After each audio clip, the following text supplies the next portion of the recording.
Se preguntan, máxime los residentes, bueno, mire, ¿qué me sirve conocer la norma 168? A mí, ¿de qué me sirve saber que existe una norma que regula las residencias en México? Que para ser exactos es la norma 090. Bueno, pues el desconocimiento de esas normas, doctor, puede conseguir que a usted le finquen una responsabilidad por el delito de usurpación. ¿Qué es el delito de usurpación? Pues bueno, es el hecho de ejercer la medicina sin tener una patente de especialidad. Todos los procedimientos que ustedes realizan en su día a día, sea bajo o no la supervisión de un médico adscrito o de un médico especialista, llega a haber una complicación y a ustedes se les puede fincar responsabilidad por el delito de usurpación. ¿Por qué? Porque no tenemos la cédula de especialidad que nos faculta, para efectos de ley, a realizar tal o cual tipo de procedimientos.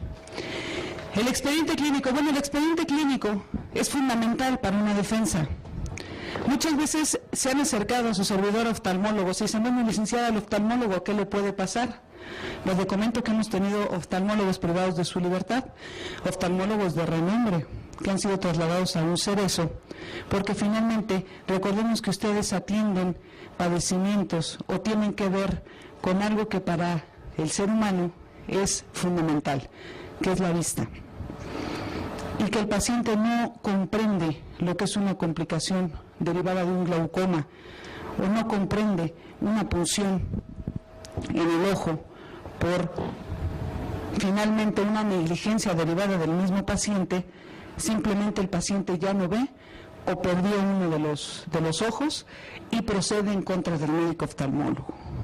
Y déjenme decirles que no proceden de una forma sencilla. Hay una frase de Confucio que me llama mucho la atención y que siempre les trato de inculcar a los médicos en este tipo de pláticas, máxime cuando se habla del expediente clínico.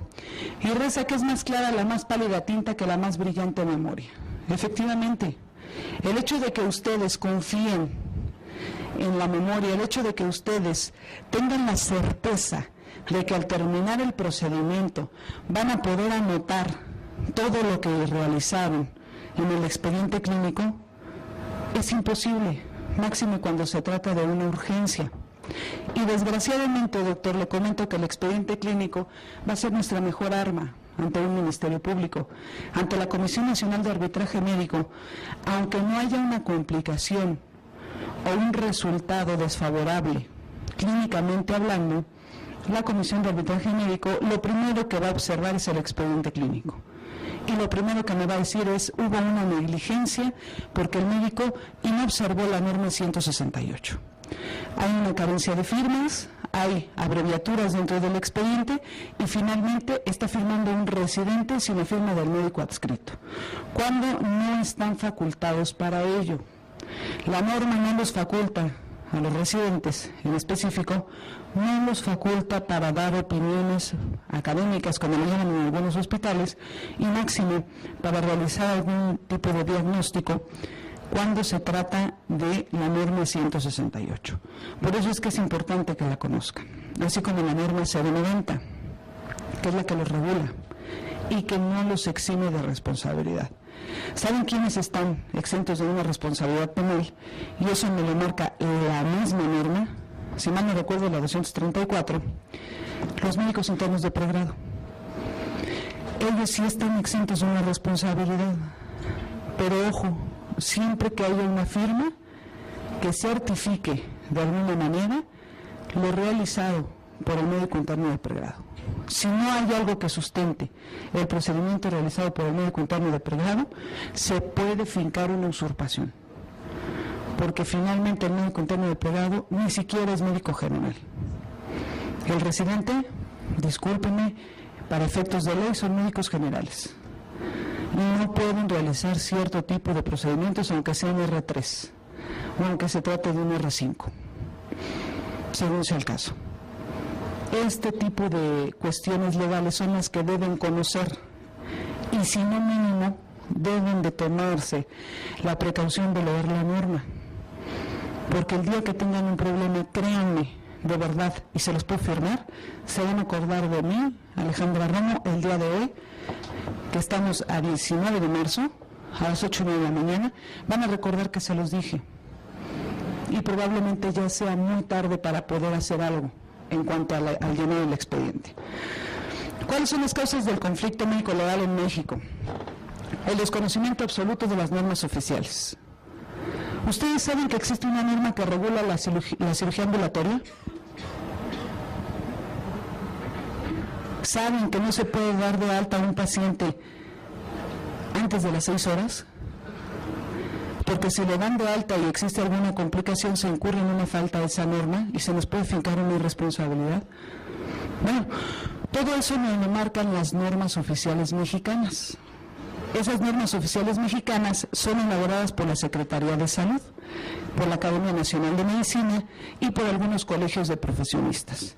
Pero su finalidad es el hecho de regular la medicina en México.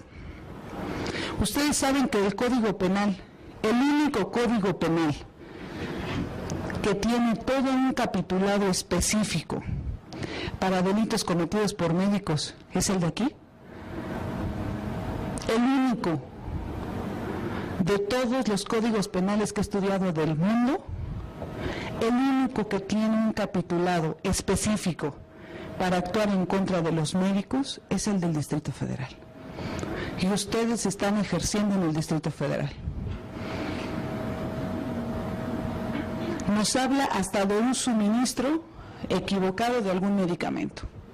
Y eso ya el Código Penal lo encuadra como una conducta delictiva. Las enfermeras pueden incurrir en un delito.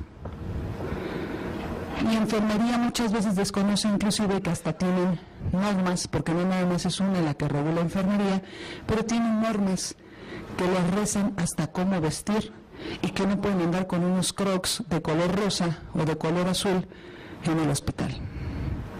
Porque si no están incurriendo en una falta a la norma.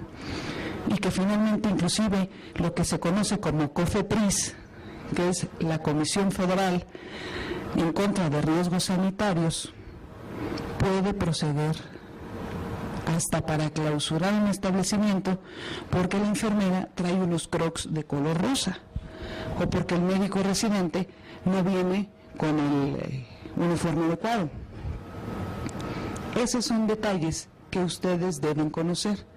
Y que el día que tengan su consultorio, créanme que les van a importar, porque el día que tengan un consultorio, finalmente la COFEPRIS no avisa. Nada más llega y empieza a revisar hasta el color que tienen en la pared. Y si no está en base a lo que me marca la Ley General de Salud y en base a lo que me marca el reglamento de la COFEPRIS está facultada totalmente para clausurar el consultorio. Y a partir de lo que sucedió, porque si les pregunto del caso de Valentino de Albornoz, ¿quién no se lo sabe? Ese sí lo conocen. Yo creo que sí.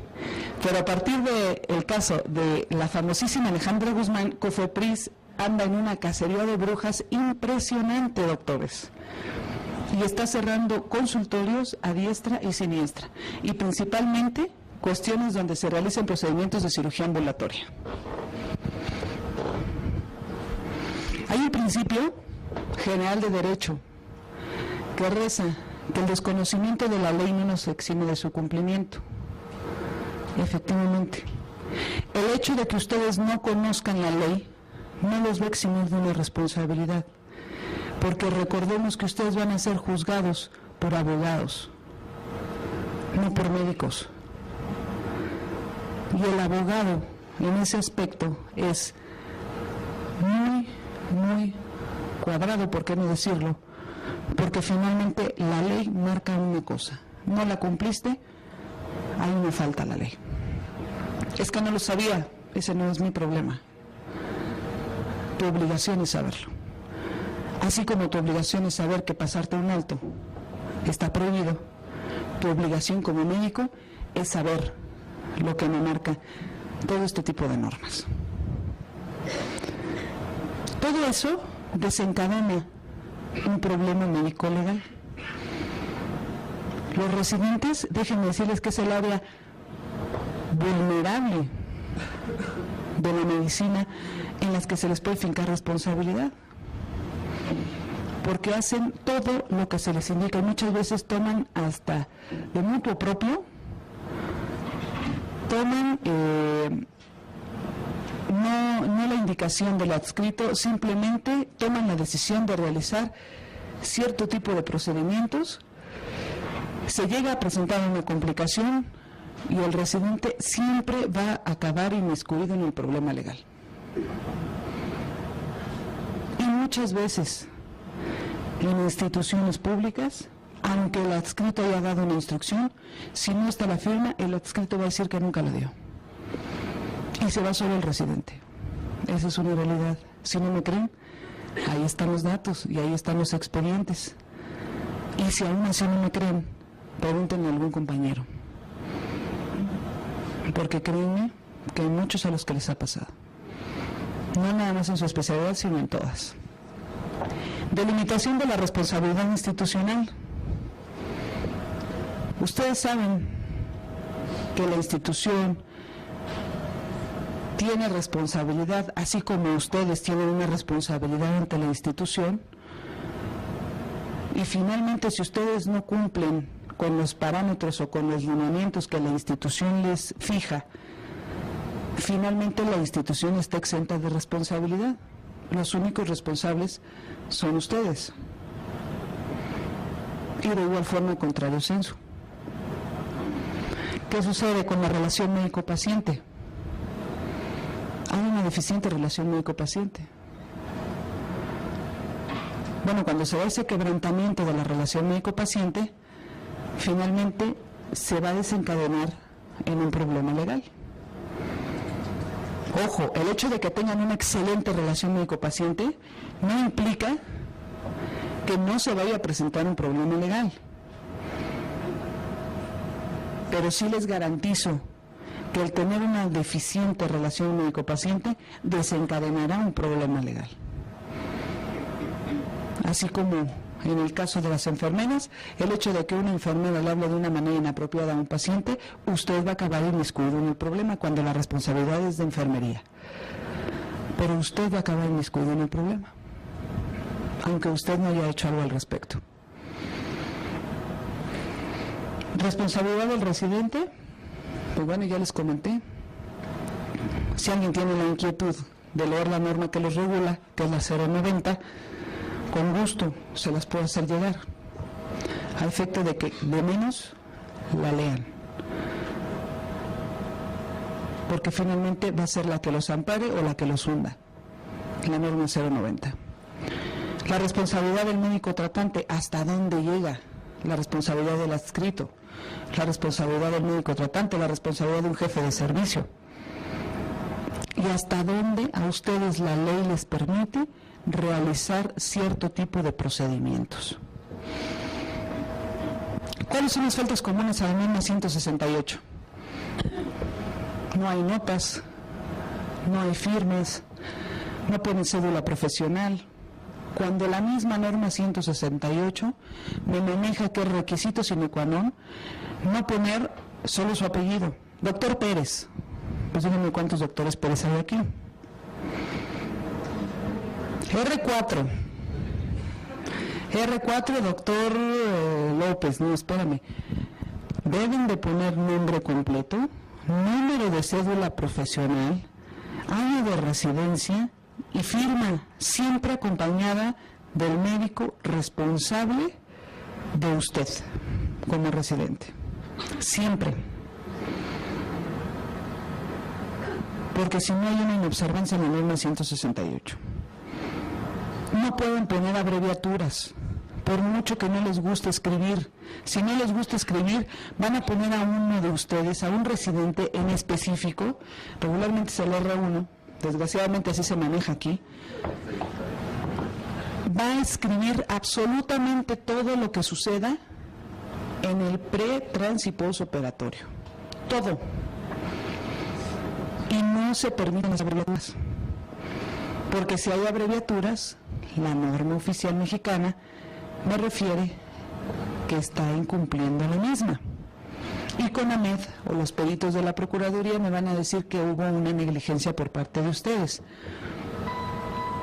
Porque esas abreviaturas no están permitidas. Residentes, bueno, los residentes ya les dije, no pueden firmar si no va la firma de un médico con la especialidad correspondiente. Alguien que se haga cargo de usted. Que esos medios firman que puso el residente y resulta que hay un error por parte del residente. Y ustedes ya firmaron, ya avalaron el error diagnóstico en el que incurrió el residente. Y la responsabilidad, doctores, es para el médico tratante, para el médico adscrito. Hay que tener mucho cuidado con los residentes. Lo digo por los que ya son especialistas. Porque finalmente el residente siempre va a decir que fue una instrucción. Ojo con lo que firman. Hay que tener mucho cuidado con eso.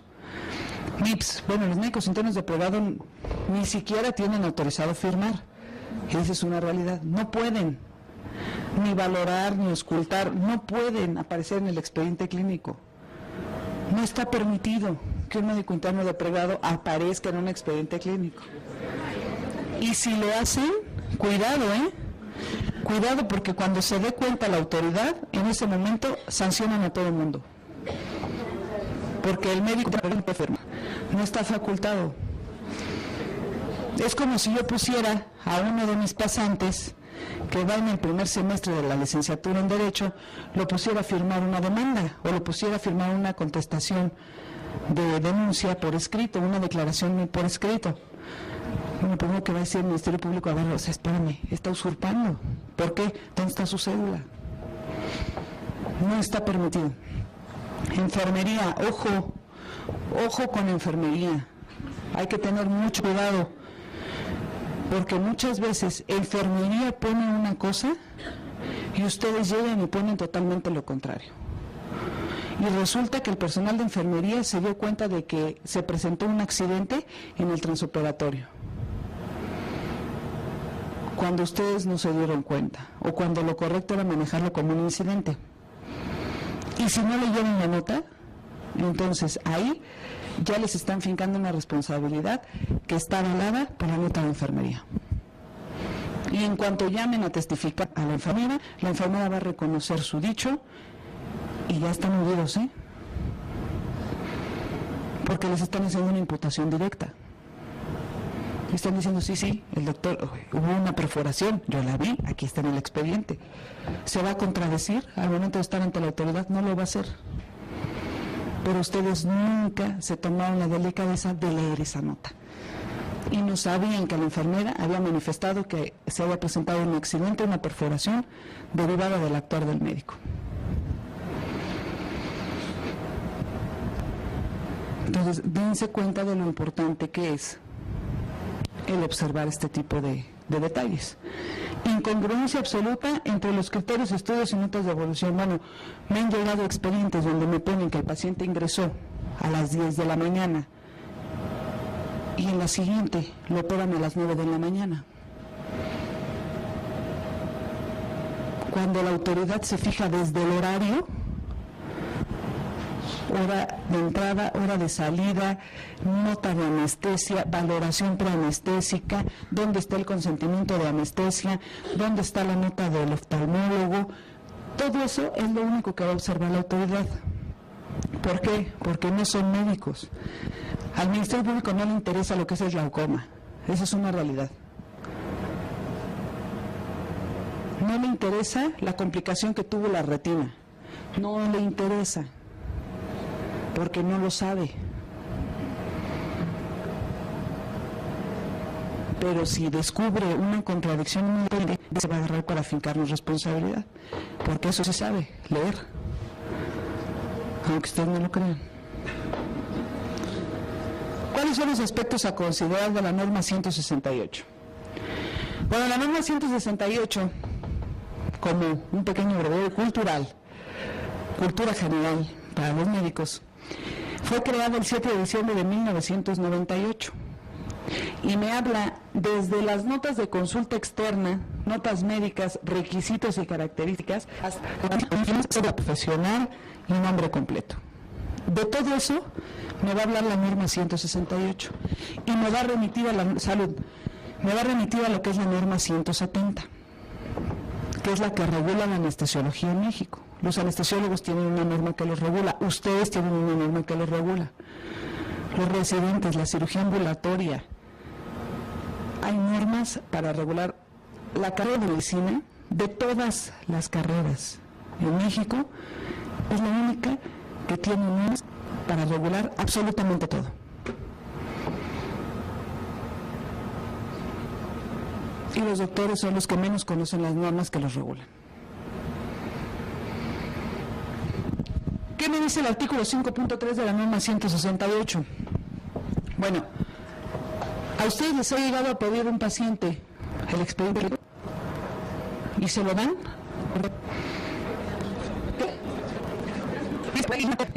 Está dando las armas para deshacerlo cuando se proponga deshacerlo. La norma 168 me reza en el artículo 5.3 que el expediente clínico es propiedad exclusiva del hospital donde fue tratado el paciente o del médico tratante, en dado caso de que haya sido tratado en un consultorio. Nada más. El paciente no tiene derecho al expediente clínico.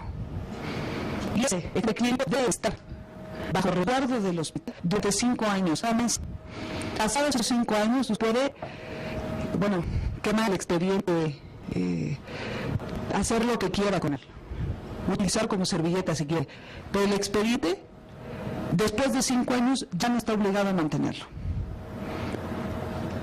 ¿Qué sí está obligado a entregarle al paciente? Un resumen, artículo 5.5, un resumen clínico, pero solo si se lo solicita por escrito el paciente, exponiendo los motivos por los cuales requiere ese resumen clínico. Si no le dice por qué motivo requiere ese resumen, no están obligados a dárselos. Y cuando le contesten, le van a contestar que en base al artículo 5.5, mientras usted no me fundamente su solicitud por escrito, así como los motivos que le orillan a la misma, no estoy obligado a entregarle el resumen clínico. Y no se lo dan. Y nadie lo puede obligar, porque está usted actuando conforme a derecho. ¿Qué me dice el artículo 5.6 de la confidencialidad?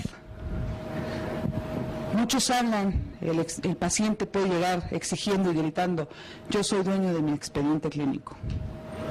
Porque la ley de transparencia me reza que yo tengo acceso. No, espérame, pero la norma 168 salió mucho antes que la ley de transparencia. Primero en tiempo, primero en derecho. Entonces, en base a la ley de transparencia en base a la norma 168 me viene en guanga, porque finalmente no estoy obligado a entregarte el expediente y no se lo entregan. Pero si no saben que existe siquiera una norma 168, a la primera le van a entregar el expediente. Y si saben que ahora en México ya se está haciendo lo que en Estados Unidos, lo de la demanda millonaria. Bueno, yo puedo estimar mi ojo en millones de pesos, Y yo puedo decir que derivada de la negligencia que ustedes tuvieron conmigo, yo voy a demandar por la vía civil 10 millones de pesos al hospital, al doctor, al anestesiólogo, a todo el mundo, porque finalmente jamás en la vida voy a poder volver a ver.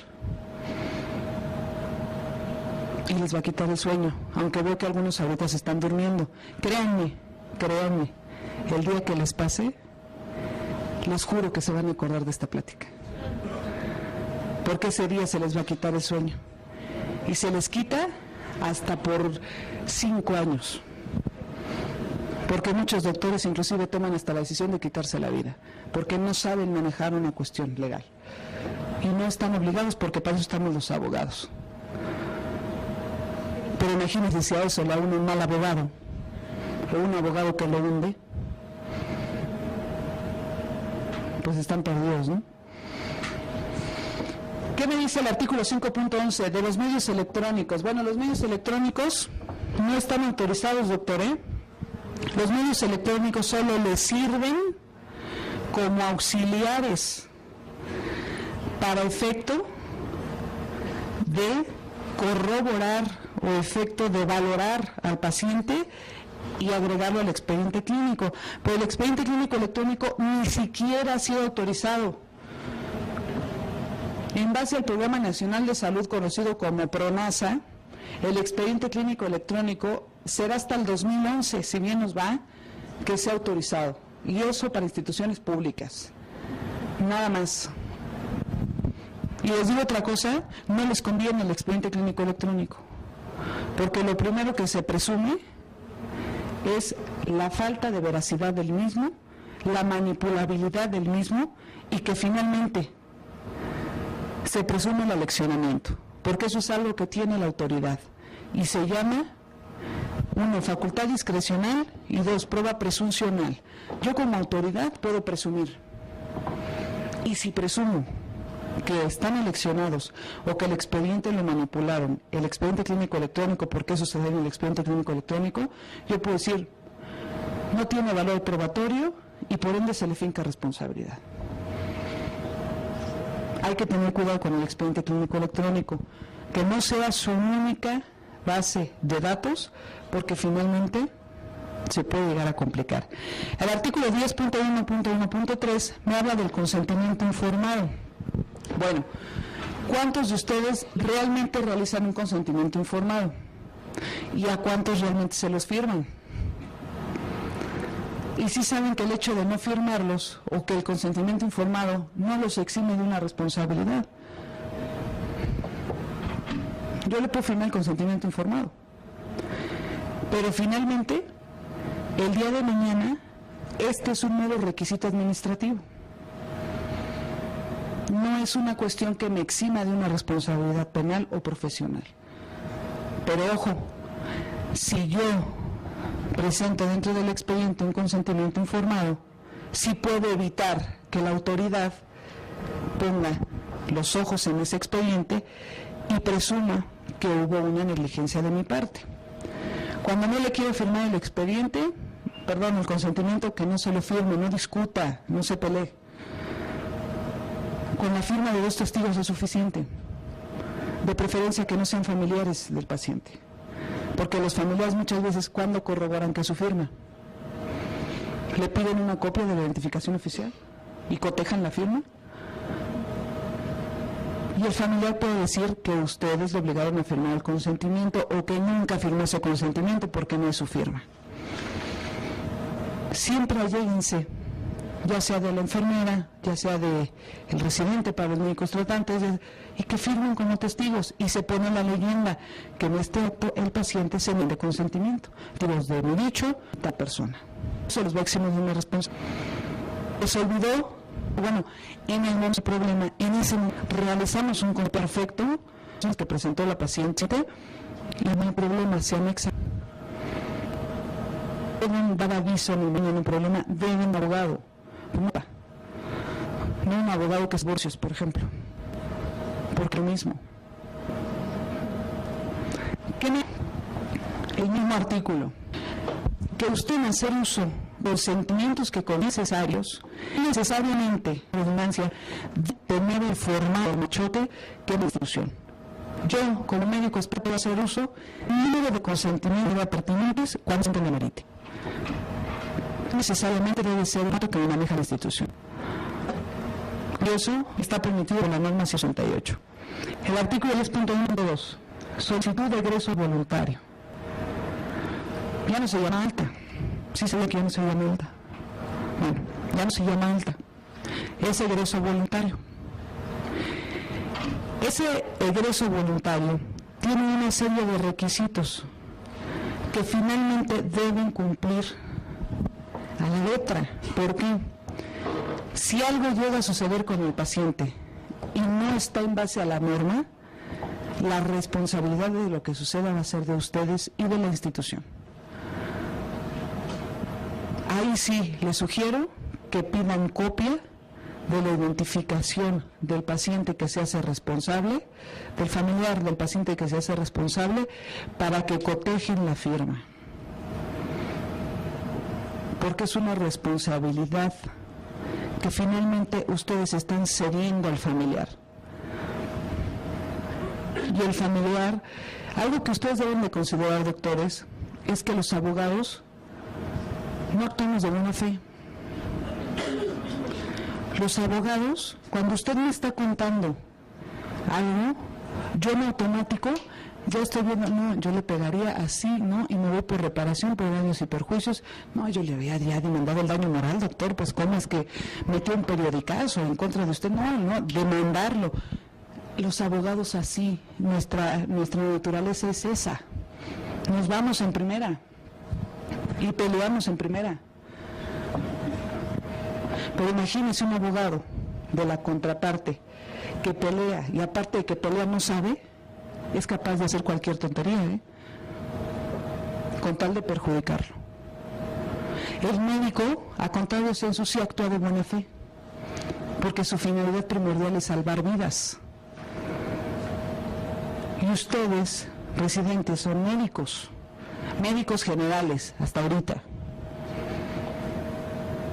Los doctores que hicieron una especialidad son médicos especialistas en oftalmología, pero son doctores. Su finalidad es salvar vidas. La de los pacientes muchas veces es obtener un beneficio económico. Y que se llenan del amigo que es abogado, del sobrino que va en el segundo semestre de la carrera de Derecho, que quiere hacer sus pininos con usted, etcétera. Lo hacen y no miden las consecuencias de todo lo que usted tuvo que vivir y que tuvo que chutarse a la licenciada Romo, muriéndose de sueño, porque está haciendo una residencia, lo que es vivir, dormir, comer en el hospital, que el R1 no puede ver al R4 porque si no, a ver, no me voltees a ver, porque yo soy R4.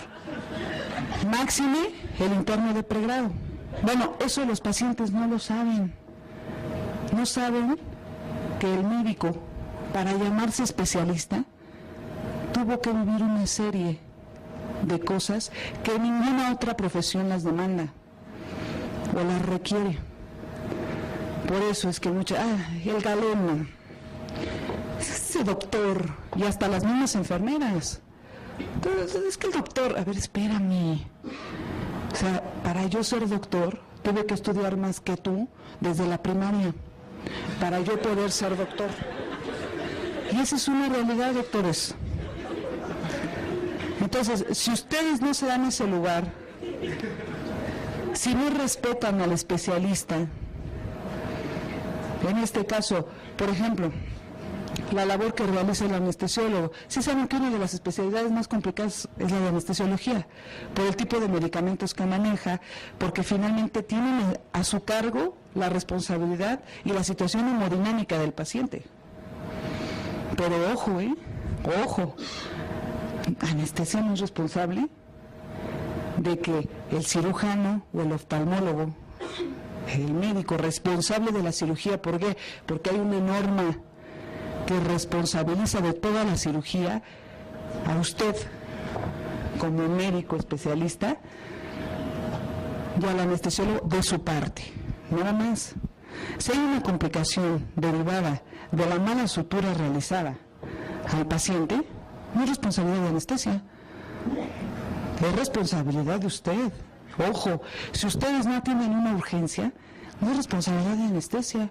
Usted es doctor, aunque sea residente, es médico general, sabe dar primeros auxilios, no lo atiende y hay una responsabilidad. ¿Cuál? Abandono de paciente y negativa del servicio médico.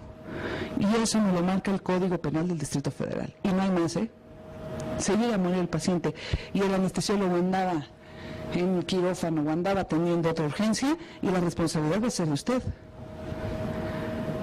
Nunca digan no. Este es otro consejo. Nunca digan no. No se nieguen jamás a atender a un paciente. Porque hay un delito. Y ese delito es negativa del servicio médico. Si ustedes me dicen que no, yo saliendo voy aquí a la cuarta, que es la que me corresponde, la que está aquí en Chimalpopoca, número 100, y los denuncio por una negativa del servicio médico. Y en ese momento nada más se traslada a Policía Judicial, hasta caminando pueden venir y se lo llevan.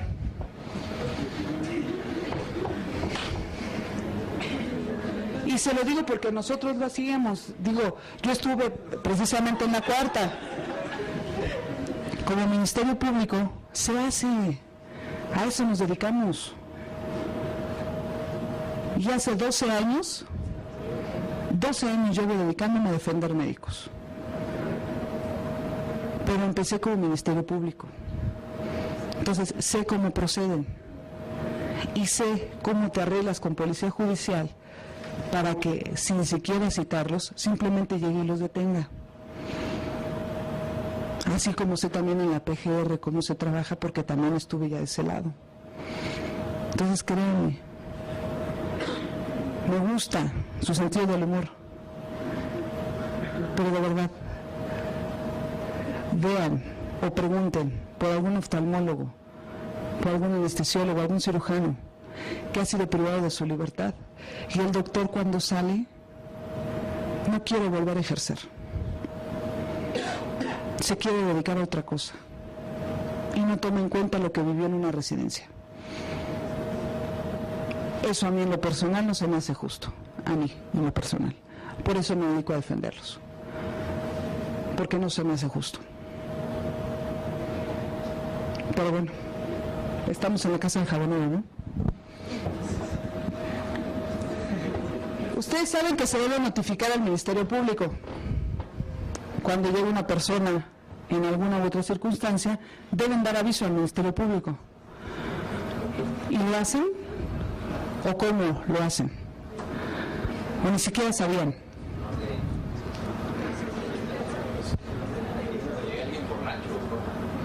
No. Cuando llega alguien que se presuma la lesión, no sé, una herida por arma, por un objeto punzocortante que alcanzó a tocar el ojo, por ejemplo, llega aquí. Ustedes están obligados a dar parte al Ministerio Público. Si no lo hacen, están incurriendo en un delito que se llama encubrimiento por receptación. Deben hacerlo de manera inmediata, porque si no, se les puede fincar una responsabilidad. ¿En qué se fundamenta nuestro dicho? Bueno, la incidencia en México actual es que el 77% de los problemas médico-legales se dan por la vía penal. Les quiero comentar que para dentro de unos años esto se va a invertir con la vía civil. ¿Por qué? No sé si han escuchado de la reforma penal en México. Bueno, la reforma penal en México lo que reza con los juicios orales es que ahora quieren hacer a México como el common law anglosajón. ¿Qué es el common law anglosajón? El sistema penal que ven en las películas de Estados Unidos, los juicios orales. Eso es lo que quieren implementar en México. Y no quieren, ya lo implementaron. ¿Qué es lo que va a suceder? Ahora las demandas van a ser por la vía civil y van a ser millonarias. Porque no hay un tope o no hay un monto que la ley me fije en México para poder decir hasta aquí llegas como paciente. ¿Cuáles son las carencias en el expediente clínico? Pues la carta de consentimiento bajo información es la que va a la cabeza. Esta es una frase hecha por su servidora que dice: el expediente clínico electrónico, medio de control gubernamental implacable, solo en perjuicio del médico. Efectivamente. Ustedes saben que el paciente finalmente, solo con dar un clic, va a poder ingresar a toda la información y va a tener acceso a ella. Así como, por derecho a audiencia, todo lo que se conoce como trabajo social en las instituciones van a tener acceso al expediente clínico. Y si ven u observan algo inadecuado en el mismo, van a proceder en contra de ustedes.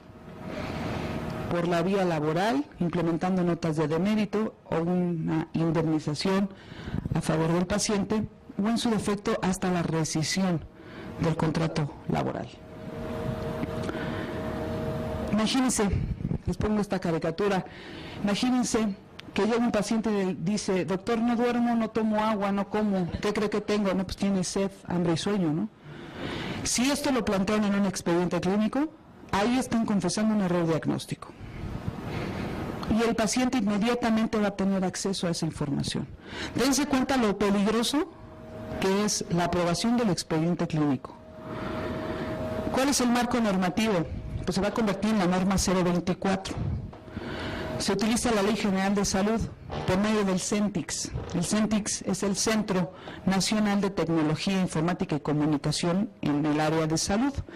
¿Cuáles son los avances y proyectos? Bueno, en el 2008 nada más se crearon las estadísticas, los ejes rectores, la participación es por medio del IMSS, integración de una comisión especial por parte del Consejo Nacional de Salud y la integración de un diagnóstico sectorial. Hasta el día de hoy no ha sido aprobado, doctores. Quien les venga a decir que el expediente clínico electrónico es legalmente permitido, les está mintiendo. Y basta con acudir a PRONASA, Programa Nacional de Salud, para que ustedes verifiquen lo dicho, de que el expediente clínico electrónico es, al día de hoy, ilegal, inclusive. ¿Cuál es el funcionamiento? Pues bueno, definir las reglas y estándares, realizar la norma específica, crear modelos financieros para el uso de un buró nacional. Fíjense, un buró nacional de transacciones en salud. Todos los doctores van a tener acceso a su información, a la de su paciente. Y recuerden que su peor enemigo va a ser otro doctor, otro oftalmólogo, otro anestesiólogo, otro cirujano. Ese va a ser su peor enemigo. Y si ese doctor tiene acceso a lo que ustedes plasmaron en un expediente clínico, los va a hacer pedazos. Porque siempre va a tener algo que decir de su trabajo. Siempre. Impulsar el desarrollo de los sistemas electrónicos y buscar los mecanismos de inversión para que se fortalezcan. Desde una página del sector salud, yo voy a poder accesar con una clave, se va a desplegar absolutamente toda la información a la que tengo derecho. ¿Cuáles son las desventajas? La ley de transparencia. En base a la ley de transparencia, yo voy a tener acceso absolutamente a todo, a cualquier dato ahora. Seguimiento por derecho a vida. Para ustedes, hoy el es objetable, no se va a poder, en el momento de enter, automático en el y no le van a poder. Dense cuenta, representa un expediente clínico. No hace prueba plena, es susceptible de error, de credibilidad. En el ámbito público, desarrollar una carga laboral. Obviamente, ustedes. No sé si tengan alguna duda o alguna pregunta. Díganme las que quiera que aparezca usted aquí.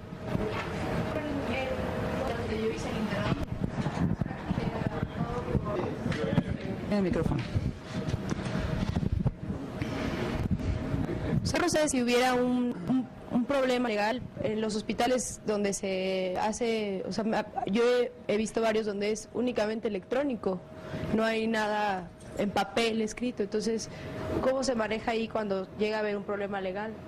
Pues finalmente ese expediente va a ser carente de valor probatorio, ¿sabe? Y va a ser objetable por parte de la misma representación social. ¿Yo qué haría? Yo como abogada, lo que le recomendaría al doctor es, ¿sabe qué? Vamos a denunciar el extravío del expediente. Es mejor darlo por perdido a que usted presente un expediente clínico electrónico. Denunciamos ante la misma Procuraduría el expediente extraviado o el robo del expediente en contra de los pacientes o de los familiares.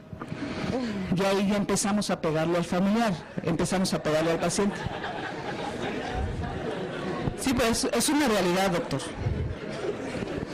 O le pegan o nos va a deshacer, ¿eh? Esa es una realidad. Nos van a acabar. Entonces se denuncia el extravío, se denuncia el robo y finalmente no presenta un expediente carente de valor probatorio y que se va a presumir una negligencia. Ese es el problema del expediente clínico electrónico. Por eso es que no es aceptado y todavía no es aprobado, por la falta de veracidad que tiene. Dígame. Si no está aprobado, porque en muchas instituciones aquí usamos expediente electrónico, también el Instituto Nacional de Ciencias Médicas y Nutrición lo usan. De hecho, hay un programa ahorita que está tratando de hacer un expediente electrónico que esté enlazado entre todos los institutos nacionales. O sea, ¿por qué se está...? Porque desconocen y finalmente no saben que eso nada más los va a perjudicar. Espero con esta plática analicen las desventajas que tiene un expediente clínico electrónico y no lo permitan. Ahora, también el tener un expediente electrónico hace mucho más ágil una consulta y más entendible también, porque todos en general tenemos letra bastante mala. Y la mayoría de las abreviaturas entre nosotros las conocemos. Y también pienso que, digo, en un mundo ideal, haciendo un expediente escrito, que entonces tuviéramos letra legible y que no pusiéramos abreviaturas, pues tardaríamos años en ver, o sea, cada paciente, o sea, no podríamos ver los que ven. Bueno, yo lo que le puedo decir es que esas abreviaturas le van a causar un problema, porque está usted incurriendo en una inobservancia a una norma. 1. 2. Yo sé que se va a tardar 10 años, pero preferible que se tarde 10 años en hacer una nota a que se tarde 10 años en un juicio. Eso es una realidad. Y 3, el hecho de que manejen por cuestiones de celeridad un expediente clínico electrónico no los va a eximir de una responsabilidad. Lo quieren hacer, háganlo. Pero recomendación, tengan un expediente escrito de puño y letra.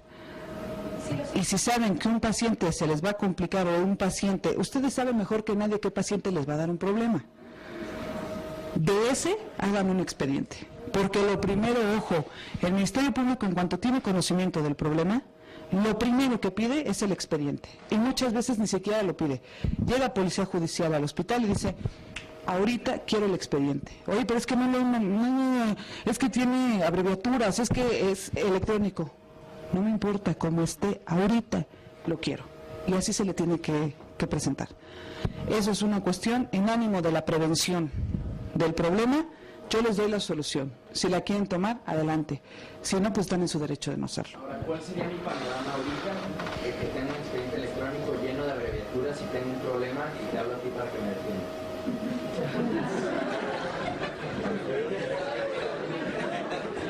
Denunciar el extravío. Denunciar el extravío. Se denuncia el extravío y en base a ello elaboramos una estrategia de defensa, pero no podemos presentar un expediente electrónico así. Porque finalmente el presentar un expediente electrónico así, lejos de beneficiarnos, nos hunde. Entonces mejor no presento un expediente clínico, digo que estaba perfecto en base a la norma 168 y nos seguimos en esa vía.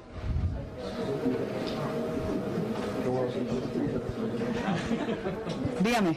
Por allá, perdón, tenía levantada la mano. Dígame, doctora. No le escucho. Por ahí había un micrófono. Aquí cerca. ¿Qué tan válido es? En un expediente, yo estoy atendiendo a un paciente, no acepta el tratamiento, le explico que si no acepta puede pasarle esto, aún así dice no me interesa. Poner en el expediente, se le explica al paciente las complicaciones, lo que pasaría si deja el tratamiento y que firme el paciente. ¿Es objetable eso o es conveniente para el médico incluir eso en el expediente? No, hay que incluir en el expediente.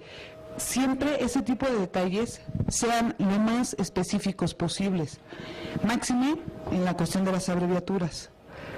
Al paciente explíquenle, plasmen en el expediente clínico y no nada más que firme el paciente, que firmen 2 testigos de fe de que se le está explicando al paciente de las probables consecuencias inherentes a su negligencia o al no someterse a tal o cual procedimiento, y que el paciente firme, así como 2 testigos que le explicaron que no había otra opción y el paciente aún así dijo no lo quiero. ¿Y los testigos tendrán que ser del paciente? No, de preferencia de nosotros. De nosotros, porque si son del paciente van a decir que no, que es mentira. De preferencia de nosotros. ¿Y alguna identificación? ¿Consignarla ahí? O... Si son testigos de nosotros, pues no, porque son de confianza, son de nosotros. Pero si va a ser un familiar el que se insista en firmar, solicitarle una identificación para efecto de cotejar la firma. Gracias. Ojo, se puede negar a proporcionarla, ¿eh?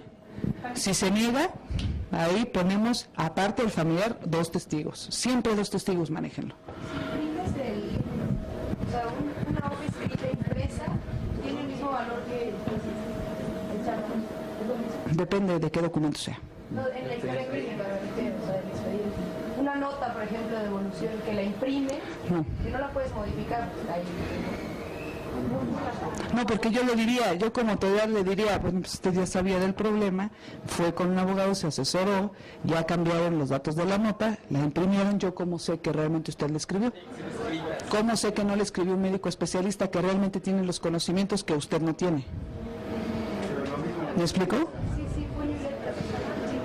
Bueno, yo tuve la experiencia de hacer mi servicio social 1 año en un hospital general y mi servicio social se enfocó a hacer una mejoría en el cumplimiento de la norma 168 y surgieron todas estas dudas durante todo el año y hubieron 2 casos de muerte materna en los cuales se procedió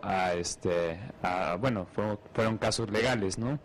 Algo que se realizó para lo de las abreviaturas que estaba en la dirección médica es un glosario interno de abreviaturas en la cual en toda la institución todas esas abreviaturas estaban autorizadas. Entonces al momento en que los expedientes clínicos tenían abreviaturas se anexó el glosario institucional para que no hubiera problema en cuanto a las abreviaturas. Eso fue una cosa que se hizo y otra cosa que se hizo es para evitar que hubiera falta de cumplimiento, pues hacer más formatos que nos permitan llenar más completo el expediente clínico. Y aquí en el hospital, pues las notas operatorias, cada servicio tiene sus anexos al expediente, pues para que toda la información esté completa. Entonces realmente el expediente clínico electrónico lo reservamos a las consultas subsecuentes, nada más en la parte que corresponde a notas de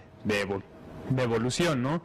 Y no veo realmente mayor problema de que se pudieran esas notas que están en el expediente electrónico adjuntarlas o imprimirlas o transcribirlas en el momento en el cual se presenta uno de estos problemas, ¿no? Ya que son cortas y muchas veces repetitivas. Así es.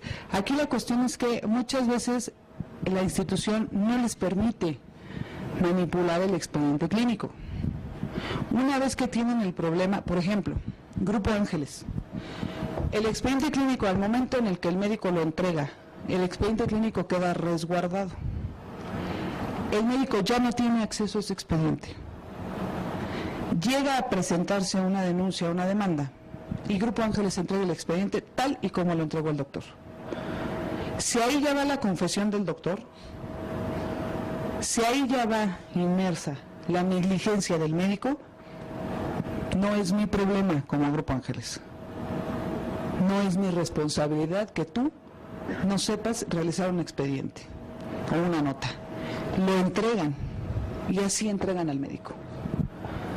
Si hay una institución donde se permite, ¿sabes qué? Me acaba de llegar un requerimiento, vente, tráete al team quirúrgico, vamos a hacer el expediente porque nos lo están requiriendo, nos dan 3 días para entregarlo y en estos 3 días nos vamos a sentar todo el expediente, abogado a quien sea, el expediente clínico perfecto, ahí sí procede lo que usted ¿sabes qué? No sabes qué, quítale esta enfermera, que venga, que me es que te falta aquí la firma, pon un nombre completo, hacer, digo nosotros. Hay instituciones donde una vez entre ya no puedes hacerlo porque te prestan para que lo consultes. Entonces están en riesgo. Porque y muchas veces ustedes, no es lo mismo hipo. Sí, hipo, cuando era hiperventilación, se acabó el problema. Ya están, o sea, ya no hay forma. Es el punto. Por tan cuidadosos la elaboración de las notas. Es ilegal muchas cosas, claro, muchas cosas. Fíjese, para los doctores se apelan. Usted sabe la regla y sabe hacer cosas que es esa norma y las hace, y es ilegal.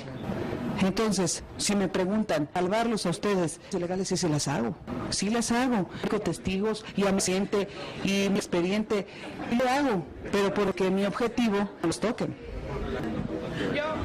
Pero ahí le va, el paciente que inclusive ustedes, nos ha tocado, paciente también cosas ilegales y dice, no, el doctor me tocó de una manera.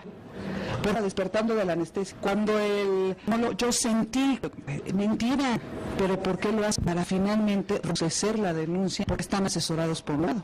Eso es ilegal, porque están. Entonces, si ellos utilizan cosas ilegales, ¿yo por qué no voy a hacer con tal de defenderlos? Claro que lo voy a hacer. Dígame. Yo tenía una pregunta de otro tema. Aquí nos pasa mucho que vienen pacientes con traumatismos craneoencefálicos y demás. Respecto a lo de no dar atención, o sea, nosotros sí tenemos como entendido, como no tenemos muchos servicios y no estamos asesorados para tratar pacientes que tengan algún compromiso de vía aérea o cardiopulmonar, pues que sí, básicamente no les damos la atención, o sea, hay que llevarlos, los tienen que llevar a otra parte. Entonces, ¿qué se hace en esos casos? No pueden negarse a dar la atención, le voy a decir por qué. Ante la urgencia, su obligación, sea médico general, sea MIP, sea residente, sea lo que sea, su obligación es estabilizar y canalizar. Pero no puede decir no. No tenemos con qué, ni equipo ni o sea, si usted, yo le voy a decir una cosa, si se muere el paciente en el traslado, la responsabilidad es de quien me dijo no, aquí no lo atiendo, porque es una urgencia. Y si se muere aquí, también va a ser nuestra responsabilidad. No, porque finalmente ustedes no dejaron de hacer.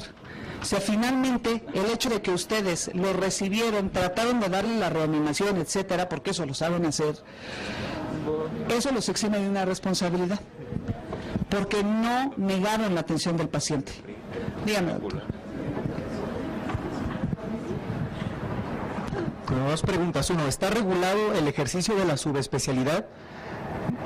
Tengo entendido que nosotros nos graduamos y no tenemos una cédula como subespecialista. Si ejerces la especialidad haciendo procedimientos de alta especialidad, cuando no es tu subespecialidad, ¿te puedes ver inmiscuido en algún problema legal? Y la segunda es, ya en el ejercicio de tu práctica privada, estás en tu consultorio, tienes un caso legal, ¿el Ministerio Público está facultado para llegar en ese momento y poderte quitar el expediente clínico en ese instante, o tienes un tiempo para poder arreglar todo? A ver, dos. A la número uno, a ver, chavos. A la número uno. Si no está regulada la subespecialidad, no le pueden fincar una usurpación. Para fincar una usurpación debe haber, como requisito sine qua non, una expedición de cédula de especialidad o de subespecialidad que diga que está usted facultado para realizar cierto procedimiento. Si no la hay, no le pueden fincar una usurpación. Y dos, en el Ministerio Público hay algo que se conoce, nosotros damos una plática que se llama delitos, de los delitos cometidos por los médicos. Ahí hay una figura jurídica que se conoce como flagrancia o flagrancia equiparada. Si en el momento en el que se comete el ilícito, para efectos de ley, se muere ahorita el paciente, salen a dar informe a los familiares, el familiar para una patrulla, le dan acceso a la patrulla, en ese momento pueden pasar por usted a quirófano y se lo llevan. Una vez cometido el ilícito o que falleció el paciente, tienen 72 horas, la autoridad tiene 72 horas, esa es la flagrancia equiparada o la cuasiflagrancia. Tiene 72 horas para llegarse de todos los elementos de prueba, todos los medios de prueba, incluyendo el expediente clínico y su presentación. En esas 72 horas puede llegar policía judicial por usted a donde esté y puede llegar por el expediente clínico. Por eso es que nosotros le recomendamos siempre a los doctores que al momento del problema, antes que salir a dar informes, nos hablen. Porque nosotros le decimos cómo manejar ese problema. ¿Qué hacer? Entonces sí se puede. Y no es ilegal y no está actuando contra derecho, no, es totalmente legal. Dígame. Yo tenía entendido que ante la emergencia, ¿no?, en donde se puede comprometer la vida, si nos llegara aquí un paciente de urgencia con esas condiciones, tenemos la responsabilidad de atenderlo siempre y cuando tengamos los recursos necesarios, materiales, humanos, etcétera. Y el servicio de urgencias no tiene los recursos necesarios. Entonces, tenía entendido yo que es la justificación para no te podemos aceptar aquí, en donde se tengan todos los recursos ligados. Bueno, yo lo voy a comentar. Siempre y cuando tengan en urgencias para atender o cualquier, no, es muy clase, ante la urgencia debe sea la que sea, porque si no, esta se va al servicio médico. Digamos que hablas con el paciente está inestable, ¿no? La familia dice, mira, aquí no te necesita, trasladarse a nota de eso. O sea, si le firman, ahí la responsabilidad, se están deslindando responsabilidades, los hospitales se están deslindando responsabilidades. ¿Quién está asumiendo la responsabilidad de ese paciente? El familiar. pero que le dejen una identificación y confirma, aunque no haya ingreso, ojo, aunque no haya hoja de ingreso, finalmente ustedes le están diciendo, no tengo los medios para atender a este paciente, necesita, no sé, donde una terapia intensiva, necesito una terapia intensiva ya, no la tengo terapia intermedia. Entonces, ahorita, bye. De verdad, es una salida. No tengo la terapia intensiva. Eso es, no, pero si no hay carro rojo, ojo, no, o sea, si no hay carro rojo. No, yo dije, si no hay carro rojo, no lo puede decir en un auditorio, doctora, porque no sabe si cualquiera puede ir a la COFEPRIS. No, sí, no, ojo. Mucho cuidado con los lineamientos que marca la COFEPRIS, Sí, a ver, un consultorio oftalmológico pues es limitado para atender una urgencia mayor. Claro. Y puede llegar un paciente a la sala de espera y ahí morir. ¿Qué hacemos? Ok, depende de las causas de la muerte. No, murió. Porque, por ejemplo, no, para eso se hace o se realiza la necropsia. Yo en base a la necropsia de ley... En ese momento. ¿Quién? ¿Usted o yo? El médico. Tiene que hablar un abogado. No conocía a la persona, estaba sentada, esperando. No. En ese momento, usted de entrada debe dar aviso al Ministerio Público. Pero antes que levantar el teléfono y dar aviso al Ministerio Público, debe de hablar un abogado. Porque si no, el Ministerio Público... Es que el Ministerio Público va a llegar nada más a tratar de amedrentarlo e inclusive, ¿sabe qué? No, pues se murió aquí, doctor, entonces véngase para acá, vamos. Y se lo van a llevar. Entonces, ¿qué pasa? En ese momento, antes de hablarle al MP, le dan un abogado y ya nosotros le decimos, ¿sabe qué, doctor? Hay que llenar una nota que diga esto y esto y esto y esto. Nosotros nos trasladamos inmediatamente para allá y en cuanto llegue el Ministerio Público, ya entre abogados TVAs, nosotros hablamos con él y ya nosotros sabemos cómo hacerle ver que usted no tiene responsabilidad, que el paciente estaba ahí con la necropsia de ley, se robustece su dicho y finalmente usted no tiene responsabilidad. Que bueno, nadie está exento de que eso pase, Doctora. Ya, en la consulta privada puedo negarme porque me caiga mal, o sea, ya lo traté, ya se portó grosero en la sala con gente. ¿Puedo yo decir, ¿sabe qué? ¿No lo puedo seguir atendiendo? No. Hay un delito que se llama negativo al servicio médico. Entonces, si usted dice no, yo puedo denunciar la negativa al servicio médico. ¿Qué es lo que debe hacer? Madrecita, mire, en este momento me están llamando para atender una urgencia. Voy de salida porque debo atender la urgencia. Entonces, si me gusta esperar, pero me voy a tardar aproximadamente de 5 a 6 horas porque tengo que entrar a cirugía. O si gusta, lo que podemos hacer es, ya sea que la auditoría o solita se va, pero ya no se negó. ¿Me explico? Y el día que regrese, la doctora no está, se fue a un congreso a Houston, está realizando una capacitación en cuanto a la retina X. Pero es que conozco, por ejemplo, un caso así. Él era una persona muy prepotente, siempre se quejaba de que por qué no llegaban. Esa persona le va a dar un problema legal si se niega, por el perfil psicológico que me está manejando, le va a dar un problema. ¿Y entonces cómo lo corro? Así como le estoy diciendo, de una manera linda, decirle, no puedo porque voy a entrar en una urgencia, no lo puedo decir, si gusta esperarme, pero voy a entrar en una cirugía de urgencia. ¿Y si me dice que regresa mañana? O sea, ya no está. Usted ya no está. Ok, ese caso además sí conozco a un compañero que le sucedió. Retinólogo, le pregunté, lo han operado de lado, Tina le había dicho que le mintió en el que y al operar la banda. Entonces el médico me dice que ya no lo quiero ver.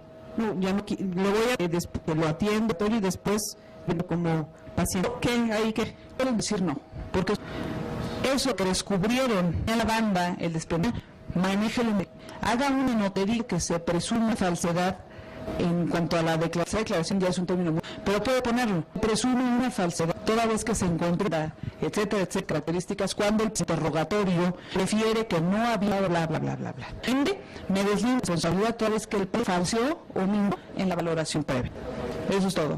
Pero Cuando el paciente llegue, decirle, hola doctor, dime que me vea, sabes que volvemos a lo mismo, tengo que atender una urgencia, me voy ahorita porque me acaban de hablar de Cuernavaca, de donde sea, y me tengo que retirar. Pero no puedo decirle que no, y menos tratándose de un paciente. Ojo con los pacientes psiquiátricos, porque los pacientes psiquiátricos ustedes ni saben que son psiquiátricos y que el chavo está tomando Lexapro, Pamax, Tafil, lo que sea, por estar bien, entre comillas, psicológicamente. Ustedes no saben y no se los va a decir, y ese paciente les va a traer un problema. Porque yo puedo ir como paciente psiquiátrico saliendo, ir a la cuarta a decir que el doctor abusó de mí en su consultorio como oftalmólogo, y en lo que se arregla, o en lo que ustedes demuestran que soy paciente psiquiátrica, espérenme, pero el Ministerio Público ya inició la averiguación, porque está obligado a iniciarla. Entonces, siempre que valoren a un paciente, deben hacerlo por norma en frente de una enfermera, no del familiar del paciente. Bueno, vamos con la última pregunta de la doctora Vega, ¿no? Ya para terminar. Sí. En el ejemplo, mencionando que hay un caso en el que fallece un paciente y se hace lo correcto de no dar el informe inmediato, maquillar el expediente y todo vaya bien, suponiendo, ¿no? Pero ¿qué pasa en los filtros, no? Porque se supone que esto es para defendernos toda esta información, pero es un equipo. Entonces, en el caso de que en la entrada llega, buscamos al doctor tal, ¿no? Ah, pues lo llevo, y lo llevan al quinto piso, ¿no? O sea, ahí hay la posibilidad de que, por ejemplo, en la entrada se diga al policía, en este caso, en el manejo de este hospital, ¿sabe qué? No se encuentra el médico. ¿Hay la posibilidad de eso? Bueno, de hecho es que así debe de ser. Nosotros lo que hacemos es, inclusive hasta para un policía judicial, capacitamos no nada más a los médicos, capacitamos desde la enfermera hasta el policía preventivo que tienen en la puerta. Cuando hay un problema, es indispensable que todos sepan que hubo un problema, ni modo. ¿Por qué?